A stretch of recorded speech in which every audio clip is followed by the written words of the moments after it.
toutes et à tous, est-ce que tout le monde m'entend même dans le fond? Ouais, super. Bienvenue à la FNAC Bercy pour une rencontre avec Régis Loisel. Bonjour Régis. Bonjour. On va parler ensemble. Oui, un peu moins peut-être. Bien proche du menton. Test. On entend un peu moins fort celui-ci. Si, ça va? Ça va? Bien proche du menton. D'accord, ok.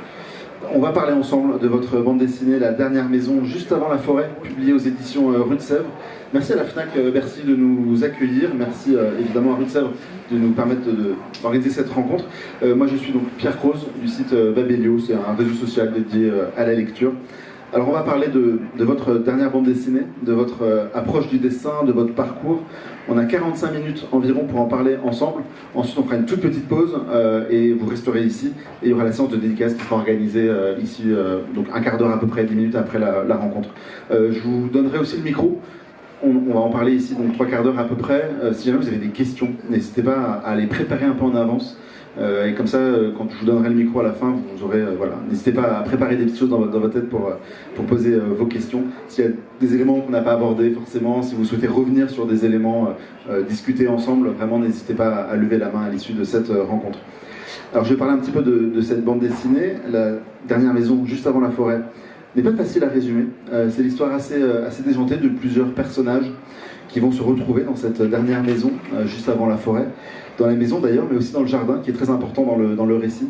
Il y a un jeune homme d'abord, qui se croit très beau, mais qui est en fait assez laid. Un vieil homme transformé en statue par sa femme, qui possède quelques pouvoirs.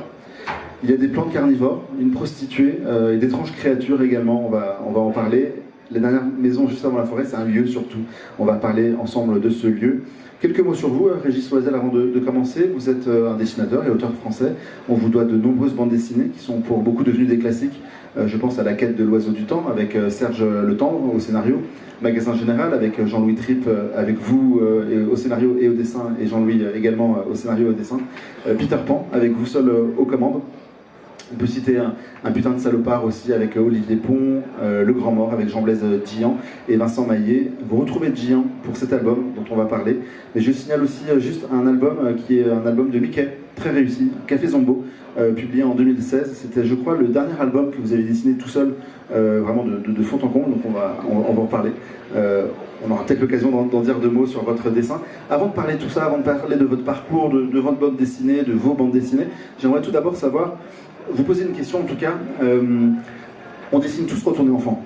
On fait des gribouillis, on fait des dessins, on fait tous. La plupart des gens arrêtent. Qu'est-ce qui a fait que vous avez continué et à quel moment vous vous êtes dit, là il y a quelque chose dans lequel je peux me retrouver? C'est marrant parce qu'on a été... Ah oui, là je suis ici. Là vous m'entendez? Oui. Alors merci d'être venu aussi nombreux d'ailleurs. Et voilà, donc tout à l'heure on déjeunait comme ça, et justement avec Vincent et Nadia, on parlait de ça. Qu'est-ce qui fait qu'à un moment, un gamin ou une gamine se penche sur la musique, se penche sur le dessin, se penche sur n'importe quoi. Et moi, je vais vous raconter mon anecdote. C'était à savoir que quand j'étais gamin, je devais avoir 9-10 ans. À cette époque-là, c'était le jeudi, on ne travaillait pas le jeudi. Là, c'est mercredi maintenant, donc on n'allait pas à l'école. Et il pleuvait, et on s'est mis tous les deux sur la table. La table à manger, et on a dessiné une couverture de Mickey avec ce copain. Donc chacun dessinait cette couverture. Et à la fin, je me suis rendu compte que j'étais bien meilleur que lui, mais alors vraiment bien meilleur. Je me suis dit, ah, c'est pas mal ça. Et du coup, ça a été une espèce de déclencheur en disant, à ce moment-là, je me suis dit, je ferai dans ma vie, je veux faire ça. C'est ça que je veux faire. Je veux dessiner, je veux faire de la bande dessinée. À l'époque, c'était plutôt du dessin animé, mais bon, le dessin animé, dans ces années-là, c'était inaccessible. Et donc voilà, donc je me suis tenu toute ma vie à essayer de progresser. Alors, je suis autodidacte, comme beaucoup de dessinateurs d'ailleurs. Voilà, en regardant ce que faisaient les autres, en feuilletant des bandes dessinées. Et voilà, donc je me suis formé tout seul, avec des qualités et beaucoup de défauts, parce qu'évidemment je ne suis pas un technicien du dessin, vous voyez, voilà, moi je fais ce que je peux, et puis ça fait ce que ça fait, hein, on aime pas, ça c'est autre chose, et puis voilà, disiez un peu que vous étiez meilleur que votre camarade. Bien meilleur. Bien meilleur. À quoi c'est dû à votre avis? Il y a du talent de votre côté, il y a des choses que d'autres ne savent pas faire. Il y avait de l'observation, il y avait une connaissance, il y avait le fait que vous... Non, c'est un intérêt. Je pense que c'est ça.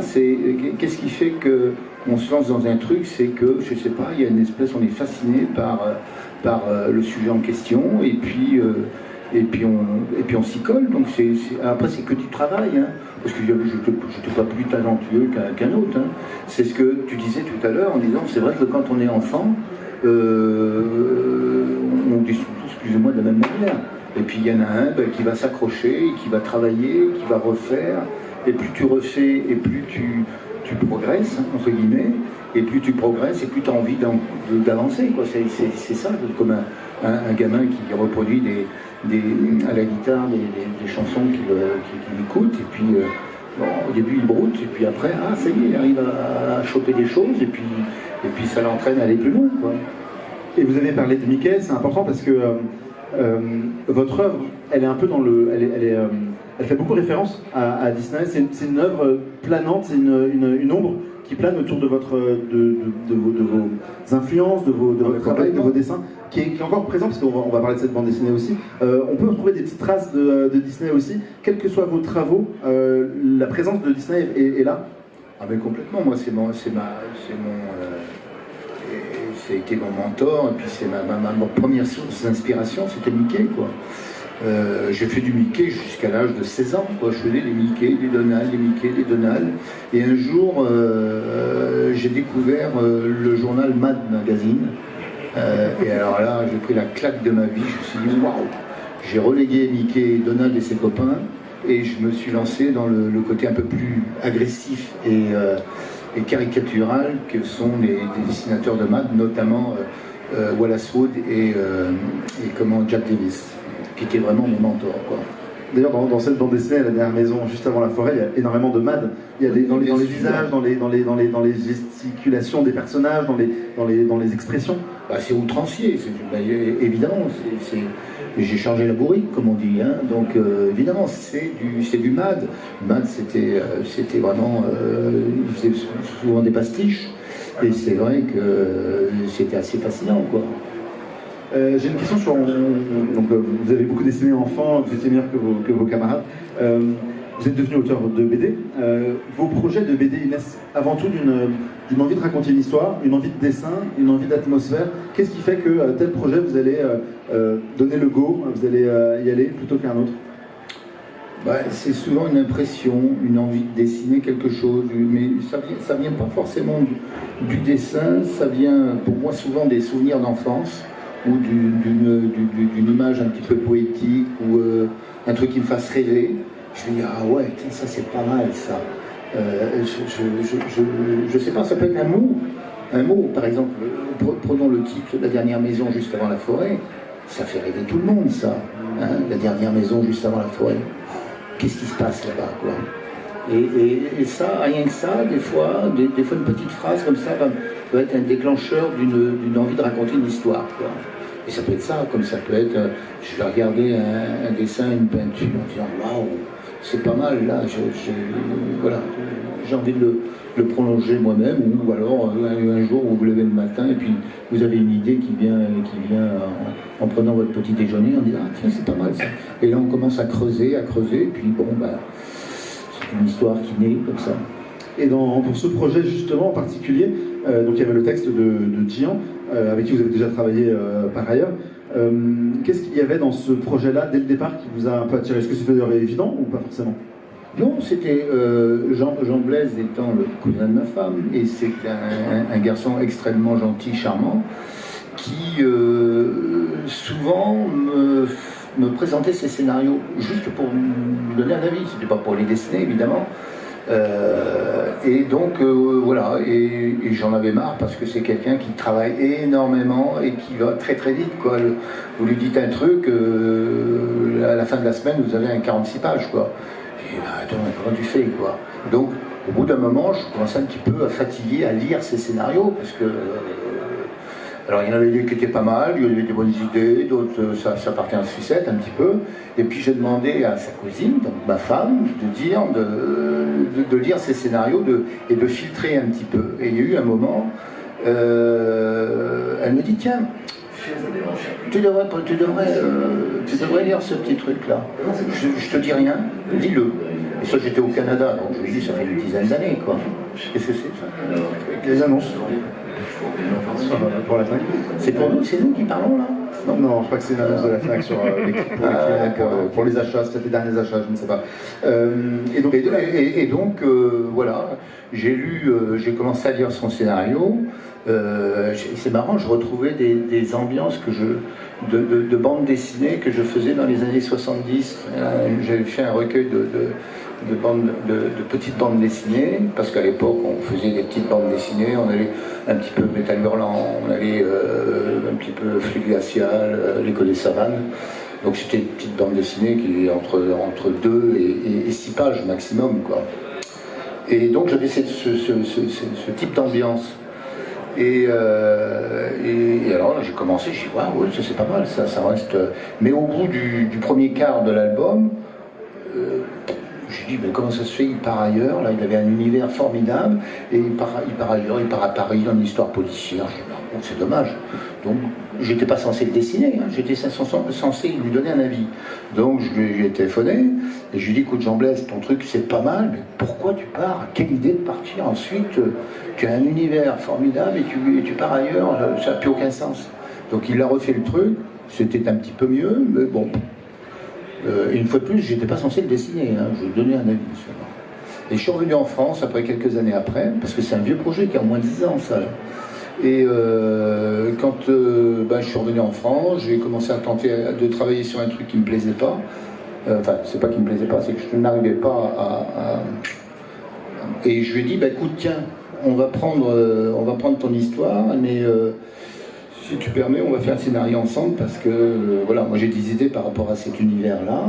Et alors il était enchanté qu'on fasse ça ensemble, donc on a fait ça ensemble. Après. Voilà. Jean, vous êtes effectivement vous aussi scénariste.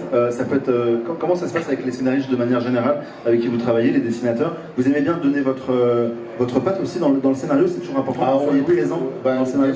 Bien sûr, mais je pense que la plupart des dessinateurs aime bien donner un avis parce que c'est quand même lui qui est le metteur en scène, c'est lui qui va plancher pendant 1 an ou voire 1 an et demi sur les planches et il vous vient des idées et ce serait dommage de ne pas, il vous vient de bonnes idées et ce serait dommage de ne pas de passer à côté.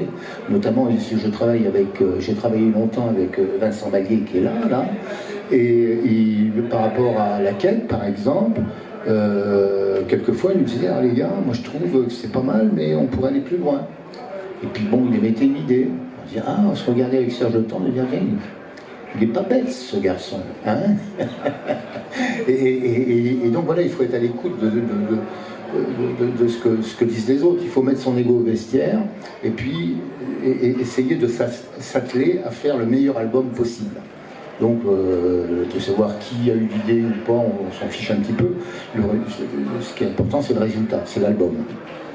Et on m'a souvent dit, peut-être que c'est faux, on m'a souvent dit, en tout cas j'ai souvent entendu, que le dessinateur a de toute façon le dernier mot. Parce qu'en fait, c'est lui qui, à la fin, met en page la circulation de l'album, des pages, des cases, des dessins. Donc c'est lui qui a le dernier mot. C'est vous qui avez le dernier mot quand vous êtes dessinateur sur un projet? Mais je ne suis jamais dessinateur de quelqu'un. Par exemple, quand on a fait la quête de l'Oiseau du Temps à l'époque, ça fait quand même plus de 40 quelques années, avec Serge avait une idée de départ, on dit ouais tiens.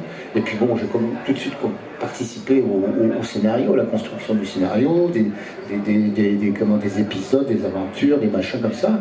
Bon alors évidemment que c'était pas à cette époque-là, quand on sortait un album, on mettait le nom du scénariste et du dessinateur. On n'était pas là à décortiquer qui avait fait quoi. Donc c'était très, très simple. Et à la fin, quand on a eu terminé cette série mère et qu'on a travaillé pour après la quête, hein, donc on était là, du coup on était tous les deux scénaristes, quoi. On affichait voilà, j'avais ce rôle-là que je partageais avec Serge. On va revenir sur la dernière maison juste avant la forêt, mais enfin en tout cas en la prenant comme exemple d'un travail que vous effectuez sur une bande dessinée, entre l'idée initiale, entre les premières pistes de scénario avec Jean en l'occurrence, jusqu'à l'album final. Est-ce que vous pouvez nous parler un peu des différentes étapes par quoi ça passe exactement la publication de l'album? D'abord c'est un storyboard que vous faites, d'abord c'est des aménagements de scénario, c'est d'abord la lecture évidemment du scénario j'imagine, ensuite des modifications, est-ce que vous pouvez nous en parler un peu? Là au départ je suis parti, bon c'est plutôt moi qui fais le découpage, hein, donc la mise en scène et puis l'articulation des scènes. Je parle pour celui-là, hein, et pour les autres aussi, mais bon. Et donc voilà, donc on part du scénario, et au fur et à mesure qu'on avance, soit le scénario bouge, ou bien les séquences bougent, on rajoute une image, ou on en supprime une autre, on essaie d'articuler ça, de savoir comment parce qu'il y a le scénario, mais aussi quand vous tournez une page, il faut arriver à un moment où vous avez envie de tourner la page. Donc il faut trouver des dessins, enfin des moments où le lecteur a envie de tourner la page. Et c'est pas toujours évident ça, parce que ça c'est technique, hein, les gens ne se rendent pas compte de ça, mais c'est technique. Et par contre, quand vous avez deux pages en vis-à-vis, vous n'avez pas cette même obligation, enfin c'est pas une obligation, hein, disons que moi j'aime bien que les gens tournent les pages, donc je m'arrange toujours à faire une fin de séquence, un truc où on a envie de tourner la page, et puis on va ailleurs. Et de se dire que les pages sont vraiment construites en tant que telles. C'est ça, ouais. Il y a la vision large de la bande dessinée, ouais. Mais chaque page est une histoire en tant que telle, quoi. Pas une histoire, mais une mise en scène, quoi, une articulation, c'est ça. Par exemple, prenons un truc tout simple, le jour et la nuit. Hein, imaginez, vous êtes dans votre récit, c'est la nuit, donc vous faites un truc de nuit. Hein. Arrivez sur la page de droite, en bas de la page de droite, quand vous allez la tourner, par exemple, je vais commencer par une image de jour. Donc il y a nuit, j'abandonne la nuit pour rentrer dans le jour, ou inversement. Mais par contre, je ne vais pas mettre sur la même page le jour et la nuit, ou la nuit et le jour, parce que là on me dit, attends, qu'est-ce qui se passe? Et le fait de tourner la page, ça donne au lecteur, c'est comme si c'était une respiration, c'est un autre moment, c'est un autre... Et alors, je ne sais pas comment l'expliquer, mais bon, c'est comme ça. Une page de nuit, bon, il y en a plusieurs dans l'album, parce que c'est intéressant que vous parliez de la nuit, parce qu'elle est très présente, la nuit, dans cet album. Oui, il y avait des envies de votre part d'explorer, alors on va rentrer dans le détail de l'album, sur l'atmosphère, sur les personnages, sur le lieu, mais il y avait... L'atmosphère de la nuit, en tout cas, était importante pour vous dans le... Oui, bien sûr. Oui, ça se passe beaucoup la nuit, hein, d'ailleurs. Parce que c'est formidable, faire les choses la nuit. Puis j'avais envie de faire un petit peu, de revenir à ce que je vous disais au départ, de revenir dans ce que je faisais à l'époque dans les années 70, qui s'appelait les Nocturnes. Donc, son nom l'indique, ça se passait la nuit. Et donc voilà, j'avais envie de retrouver cette envie de faire des nuits, voilà. Alors, il n'y a pas que des nuits, hein, évidemment, mais il y a beaucoup de séquences de nuit. Avec une difficulté particulière, j'imagine. Je ne me rends pas compte, moi, je ne suis pas dessinateur. Mais... Si, manier le noir et blanc, les nuits, tout ça, c'est pas toujours évident. Bon, des fois, ça l'est. Hein. Mais mon problème, c'est que j'avais des petits personnages qui étaient déjà extrêmement sombres, noirs, donc d'encre. Hein, et de le faire dans la nuit où c'est du noir d'encre aussi, c'était pas évident de mettre noir sur noir. Donc, il faut trouver des petits artifices, faire des nuits américaines de temps à autre, ou bien utiliser des grisés pour que ça reste lisible, ce qui n'est pas toujours évident. Voilà. Il y avait un plaisir justement parce que vous avez beaucoup parlé du fait de revenir à un certain type de dessin, que vous aimiez, Mad, d'autres. Oui, il y avait un vrai plaisir ça a été beaucoup dit dans les critiques de l'album, il y a un côté très libéré dans le dessin. C'est comme ça que vous avez aussi appréhendé le dessin de cet album? Oui, j'avais envie d'être plus libre. Et en fait, ce que j'aurais voulu faire, c'est en page 2. Voilà, en page 2, vous allez voir, le dessin du bas de page, c'est ça que j'aurais voulu faire tout du long. Alors, pas celle-là, page 2. Enfin, page 2, planche 2, voilà. Celui-ci, là. Ça. J'aurais adoré faire tout mon album comme ça. Je ne sais pas pourquoi, ce dessin me plaisait bien, parce qu'il y avait une manière de dessiner le décor qui était beaucoup plus lâché, les perspectives qui étaient un petit peu comme ça, un peu évanescentes, qui n'étaient pas affirmées. Alors évidemment, c'est un dessin qui correspond à ce que je pouvais faire, et je ne pouvais pas tout faire comme ça, c'était pas possible, quoi. C'est vrai que celui que vous citez, c'est celui qui est finalement très loin de l'univers de la maison après. Oui, c'est ça. Mais je parlais techniquement du lâcher que j'avais dans le dessin. Voilà, ça, c'est genre.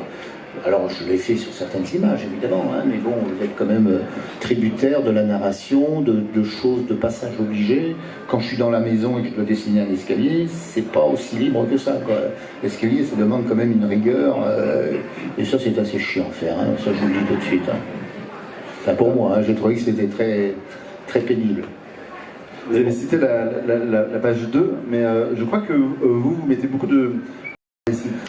c'est essentiel C'est important, oui, parce que c'est ce qui donne le là à tout l'album. Enfin, pour moi, chacun... il faut mettre la barre le plus haut possible pour que tout le reste de l'album soit toujours le plus haut possible. Ce qu'on n'arrive pas toujours, parce qu'il y a des moments, il y a des passages. Vous savez, cet album-là, j'ai fait sur une période, je n'ai pas dit que j'ai mis 3 ans et demi, 4 ans pour le faire. Mais en 3 ans et demi, 4 ans, j'ai pas travaillé 3 ans et demi, 4 ans sur l'album. J'ai eu beaucoup d'interruptions parce que j'ai fait d'autres scénarios, Un putain de salopard, de Quête de l'oiseau du temps, voilà. Puis il y a la vie à côté, il y a les copains, il y a la famille, il y a les vacances, donc tout ça fait que voilà, mais ça a été fait quand même sur une période de 3 ans et demi, 4 ans. Donc c'est long. C'est très long. Et plus jamais je ferai ça, ça c'est sûr et certain que faire un 160 pages comme ça, c'est épuisant. L'album est très long, effectivement. Vous êtes très généreux dans le dessin. Dans cet album-là, il y a énormément de scènes, il y a énormément de personnages, il y a énormément de situations. Mais je suis généreux comme mon ami à côté est généreux quand il fait une BD. Il y en a qui le sont moins, c'est vrai. Mais nous, on fait partie des généreux, Vincent. On triche pas, on donne le maximum, quoi. Je vais donner la parole dans très peu de temps aux lecteurs et aux lectrices ici présents, donc n'hésitez pas à préparer un peu vos questions. On a à peu près un quart d'heure pour continuer à discuter ensemble. L'homme moderne.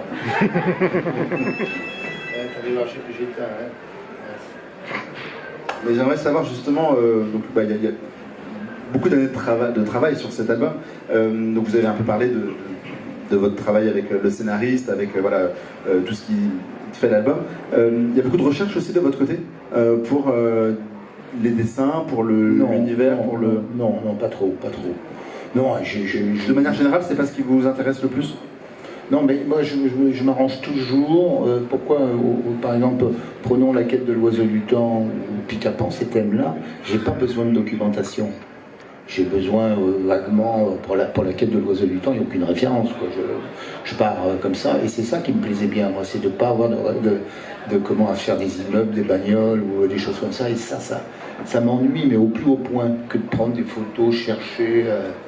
Et là, il a fallu quand même que je passe pour savoir comment sont faits je sais pas, la maison, par exemple, la dernière maison. Alors j'ai regardé, puis j'en ai choisi une, et puis j'ai fait un mix entre ce que j'ai dessiné et puis une autre. Là-dessus, je mets un arbre devant pour cacher les fenêtres ou des choses comme ça. On va prendre bidouille. Et puis l'intérieur, ça c'était vraiment les passages difficiles. Moi, je suis un dessinateur de nature, les arbres, les rochers, les vestiges, tout ce que vous voulez. Mais les intérieurs, c'est terrible. Pour moi, c'est terrible. C'est ce qui fait aussi que la nature est très présente dans cet album. Donc on parle de la dernière maison. Ouais. Je le disais en intro, en fait, on est extrêmement dehors aussi dans cet album. On est dans le jardin. Il y a un parc un peu magique, un peu mystérieux. Un peu mystérieux. Quand j'ai fait ce parc-là, j'avais pensé à La Belle et la Bête de Cocteau. Vous savez, cette espèce de parc, de château, ça se passe la nuit, là. C'est formidable, ça. Et donc, quand vous êtes habité par ce genre d'atmosphère, après, bon, je vais pas regarder le film en copiant le truc. Là, c'est complètement libre, vous faites ce que vous voulez après, quoi. Et ça, pour moi, ça m'intéressait. La vieille verrière fin 19e, c'est toujours chouette à dessiner, quoi. Et les personnages, vous avez aussi on parlait des visages un peu à la mode, des expressions des différents personnages, ils sont parfois un peu outranciers par exemple, le personnage, le héros entre guillemets, il est à la fois très laid, et il se voit très beau, donc il y a un décalage qui est assez intéressant dans cette situation-là, qui ne doit pas être si facile à dessiner entre le... Non, pas du tout, parce qu'il faut que dessiner un personnage laid, on tombe tout de suite dans le monstrueux, dans le Quasimodo, et c'est pas le but. Le but, c'est de faire un personnage laid, mais pour lequel on a de l'empathie. On se dit, bon, c'est vrai, il n'est pas gâté par la nature, mais quand même, il est... voilà, on a envie de le prendre dans ses bras. Peut-être pas trop, mais bon, voilà, quoi. Mais il est laid, c'est vrai, mais il n'est pas repoussant, quoi. Et les personnages, vous avez autant d'intérêt pour eux que tout le cadre, etc. C'est quand même de eux que naissent le récit, ou est-ce qu'ils arrivent plus ou moins après, les différentes mises en scène, est-ce qu'ils sont très... Après, ça se construit au fur et à mesure. Moi, je fais pas de storyboard, hein. Je fais quand j'ai une page à faire, effectivement, je fais un bâti très rapide de savoir comment je vais mettre mes images, je vais articuler mes images. Est-ce qu'elle est carrée? Est-ce que c'est panoramique? Est-ce que c'est une verticale? C'est ça qui m'intéresse. Après, et puis après, je commence à dessiner un truc en disant tiens, c'est bien, si j'ai un gros plan, il faut que j'ai un décor. Si j'ai un décor, il faut que le décor me ramène sous le strip dessous. Alors après, c'est une articulation, et ça, chaque dessinateur a sa cuisine, quoi, hein. Moi, mon but, pour moi, c'est toujours donc de prendre le lecteur par le bout du nez, de l'amener en haut à gauche et qu'il aille jusqu'en bas sans jamais qu'il essaye pas de retourner en arrière en disant tiens, mais j'ai pas compris, quoi, là. Donc voilà, il faut que ce soit lisible, fluide et qu'il n'y ait pas de problème de lecture. Ce qui veut dire que vous pouvez repasser incessamment sur un dessin pour que ce soit le plus lisible possible. Ah bah oui, bien sûr, ouais. Je suis le roi de la rustine, moi. Vous savez pas ce que c'est que les rustines? On recommence, je taille dans ce qui me plaît pas, quoi. Et comme moi je travaille pas à l'ordinateur, voilà, je suis obligé si j'ai un truc que je trouve bien, mais qui est un peu trop sur la droite ou sur la gauche, qui n'est pas bien centré par rapport à ce que je veux faire, je fais une photocopie, parce que j'ai une photocopieuse, et je la redécalque sur table lumineuse pour la pousser complètement à droite ou à gauche, ou la centrer, ou au contraire de faire un plan plus rapproché. Alors qu'à l'ordinateur, vous faites ça, tic, tic, tic, tic. Ça ne veut pas dire que le travail de l'ordinateur, ça se fait les doigts dans le nez. C'est un outil qui est formidable, qui nous fait gagner du temps. Mais il y a quand même toujours le dessinateur qui est derrière en train de tracer son truc, hein, ça c'est évident. Mais ça permet d'aller beaucoup plus vite pour tous les repentirs qu'il peut y avoir.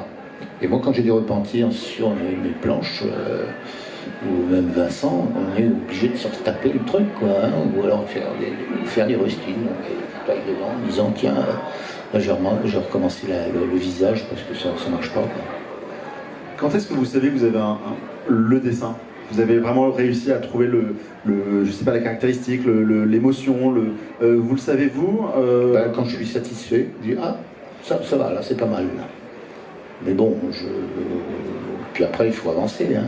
Non, mais par contre, c'est pour ça que je fais beaucoup de rustines, c'est-à-dire que quand j'ai fini ma bande dessinée, je repasse tout depuis le début, et je dis, ah, le bras là il est pas bon, ah là ici, il est un peu trop à droite, pas à gauche, et je rustine, et je peux passer un mois à rustiner, voire 2 mois à rustiner le truc. Alors que l'album est plus ou moins fini, mais personne ne le verrait, évidemment.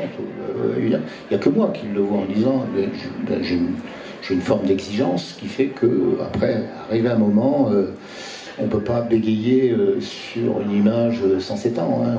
On essaye de la faire au mieux possible. Et puis peut-être que 6 mois après, vous allez regarder le dessin et dire oh, ça va pas ça. Enfin, j'aurais pu faire mieux, mais bon, à ce moment-là, je l'ai pas vu. Et toujours sur les passages, juste je précise, dans l'édition noir et blanc, il y a une interview à la toute fin de l'album, donc c'est l'édition noir et blanc.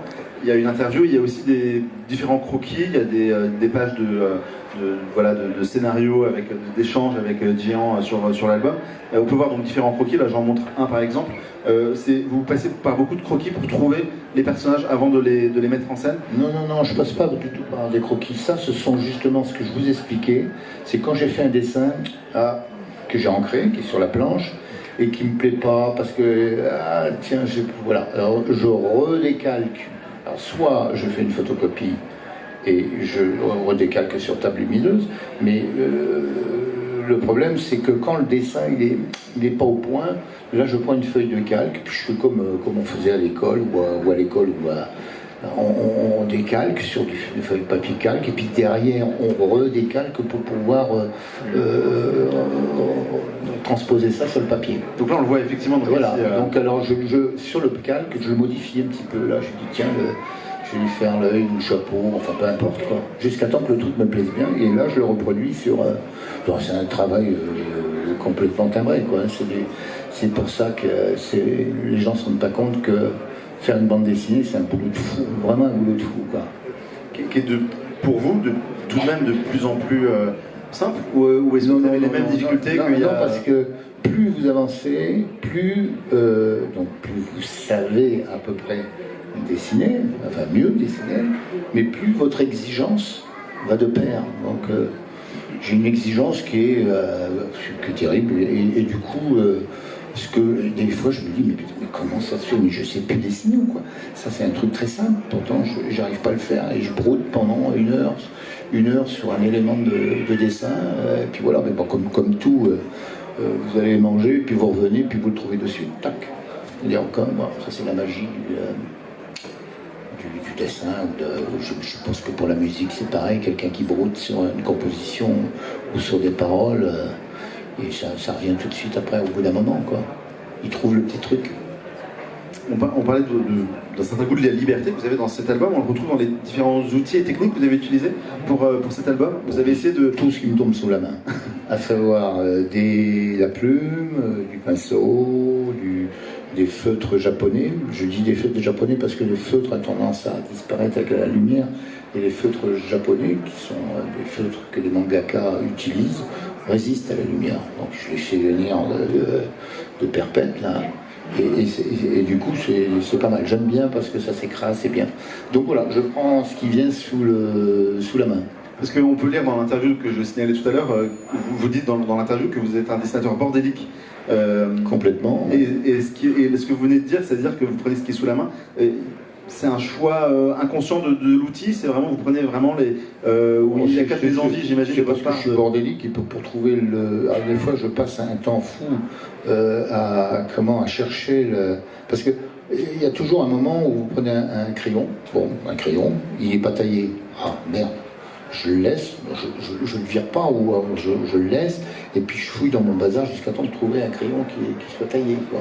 Bon, il est taillé. Alors, ça peut être pour un porte-mine. Ben, j'y vais, puis merde, il n'y a plus de mine dedans. Donc il faut que j'aille chercher mes mines, machin. Donc, et l'encre, c'est pareil. La plume ne marche pas, ou je ne sais plus. Enfin bref, vous voyez. Et donc, à ce moment-là, je le remplace par autre chose. Donc, j'ai aucune technique. Je fais ce que je peux, je bidouille. Vous avez dit en introduction, je l'ai souligné là, enfin je l'ai écrit, vous n'êtes pas un technicien. Non. Au fil du temps, finalement, j'ai la technique qui est celle du bordel, de l'impro, mais je suis pas, je suis pas un technicien. Si vous me demandez de faire les choses, je suis pas une super aquarelle, par exemple, ça s'apprend, la super aquarelle. En général, quand je commence à une aquarelle, elle finit quasiment en gouache, quoi, parce que j'ai pas trouvé la transparence, parce que un dessin en couleur, si vous avez intérêt à ne pas faire de rustine sur un dessin en couleur. Du coup, ça marche pas, c'est pas possible. Voilà, donc voilà, et puis toutes ces maladresses, tous ces manques, ce bidouillage fait que ça a fait mon style, entre guillemets, vous voyez, comme dans la gestion des plans, des choses comme ça. Je déteste faire les pieds, par exemple. Ça, c'est un truc, je ne sais pas faire les pieds.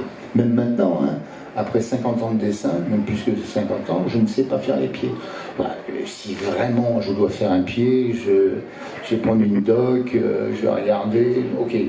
Mais moi, j'avais résolu le problème, par exemple, notamment dans la quête de l'oiseau du temps, les pieds, les chaussures, je mettais des hautes herbes, je mettais des rochers, je mettais des trucs. Et ce qui faisait qu'on avait l'impression que, waouh, putain, oui, ce qu'il va chercher, c'est cadrage. C'est parce que je cachais mes faiblesses, vous voyez. Et j'ai passé mon temps à cacher mes faiblesses. Et du coup, ça marche, parce que vous verrez souvent dans mes cadrages, surtout dans la nature, je fais souvent des premiers plans noirs de feuillage. Et j'amène inconsciemment le lecteur à être voyeur d'une scène qui se passe derrière les feuillages. Et dites-vous bien qu'au départ, quand j'ai fait ça, c'est parce que je ne savais pas comment faire le truc au fond, et puis ça m'emmerdait. Je vais le cacher. Mais il faut le cacher intelligemment. Enfin, il faut pas que ce soit non plus. Voilà. Donc tout ça participe d'un style qui est le mien. Donc après, c'est on n'aime pas, c'est autre chose. Mais qui est très reconnaissable, parce que c'est vrai que on ouvre une de vos bandes dessinées. Alors il y a le dessin évidemment, mais on sait tout de suite que c'est vous par effectivement cette mise en scène. Je pense, oui. Et puis après, il n'y a pas que ça, hein, quand même. Je ne fais pas que cacher mes faiblesses de dessin, hein, quand même.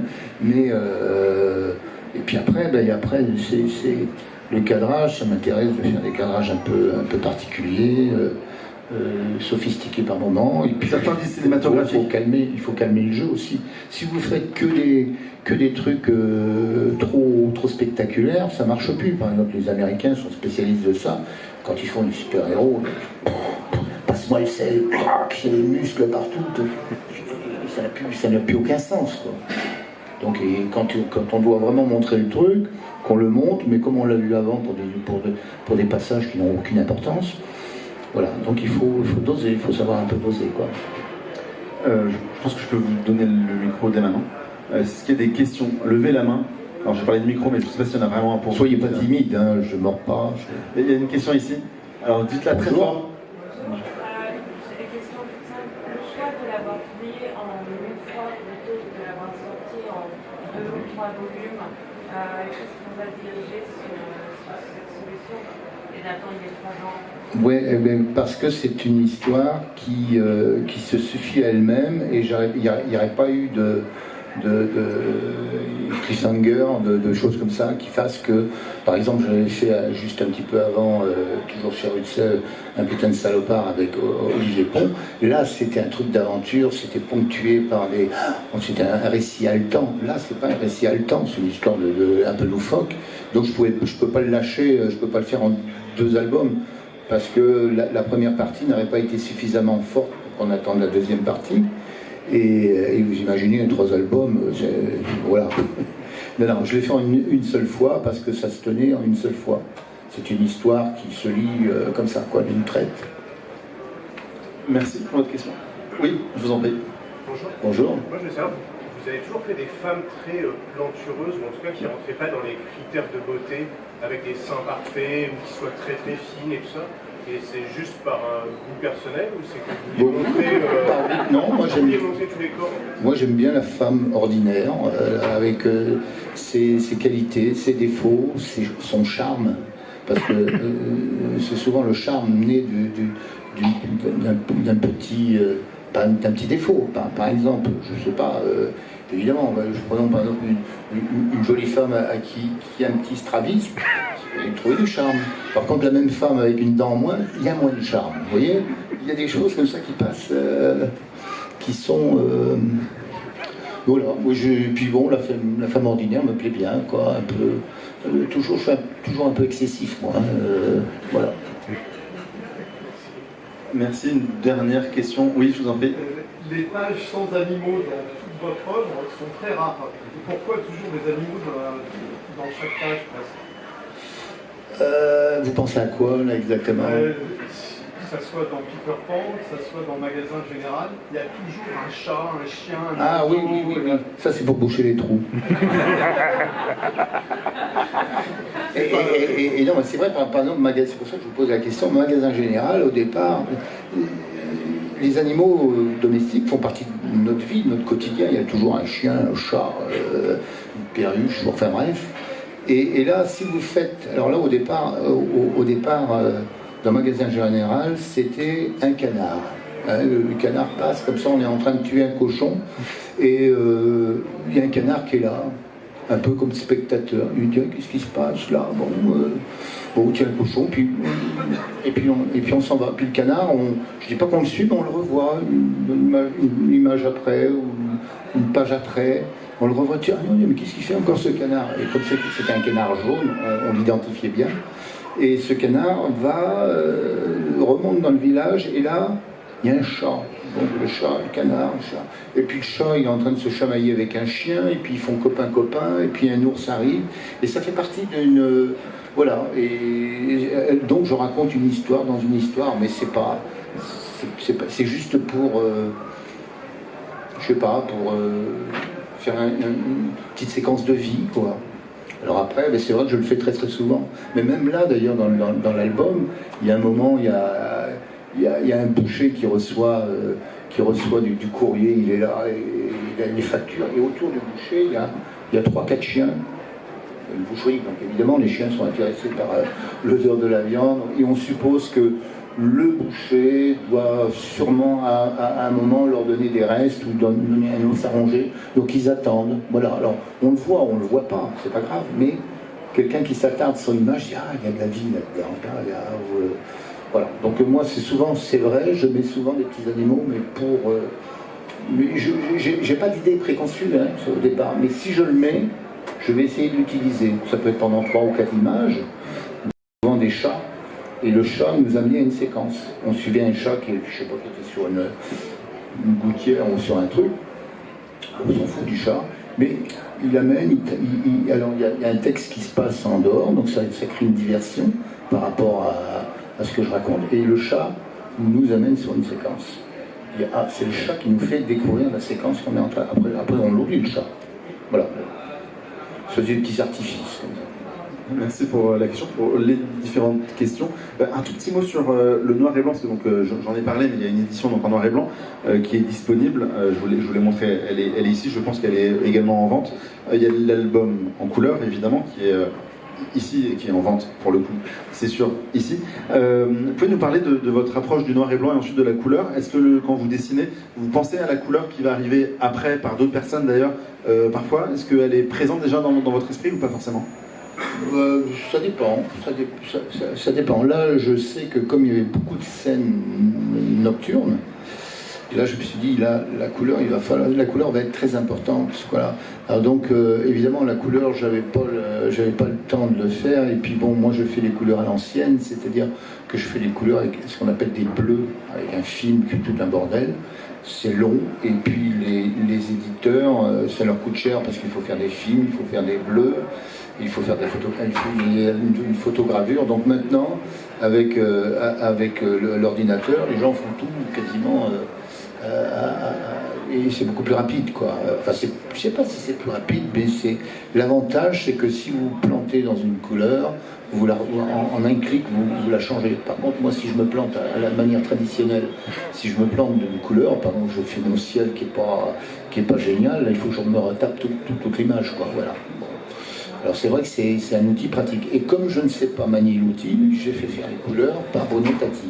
Alors c'est lui qui les a faites. Et puis après, moi je suis resté 15 jours avec lui en disant, ah, là on change la date, ici tel truc. Vous êtes resté un peu aux manettes pour indiquer en tout cas les couleurs? Oui, aux manettes, oui. Enfin disons, direction artistique entre guillemets, quoi, parce que les manettes, c'est lui qui les tient. Moi je sais pas faire ça.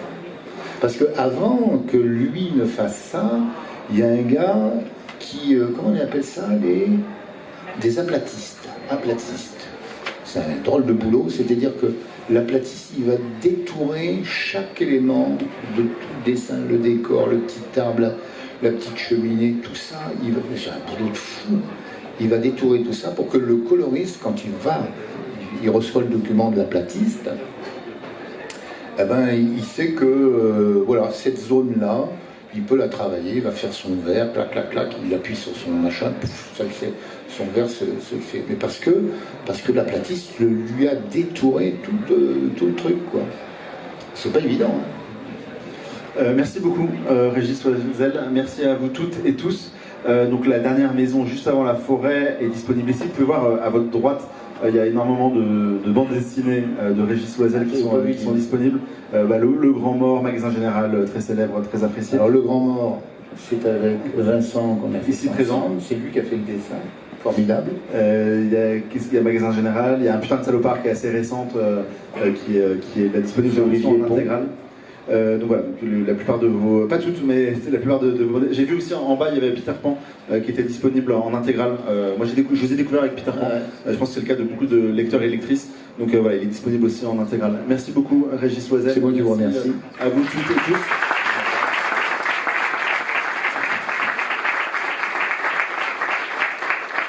Merci à la FNAC. Juste un tout petit mot avant de vous laisser, mais donc il y a une séance de dédicace qui est prévue dans quelques instants, dans 10 minutes à peu près. Nous, on va retourner un peu en coulisses. On vous retrouve ici dans 10 minutes avec une petite organisation pour la dédicace. Merci à tous.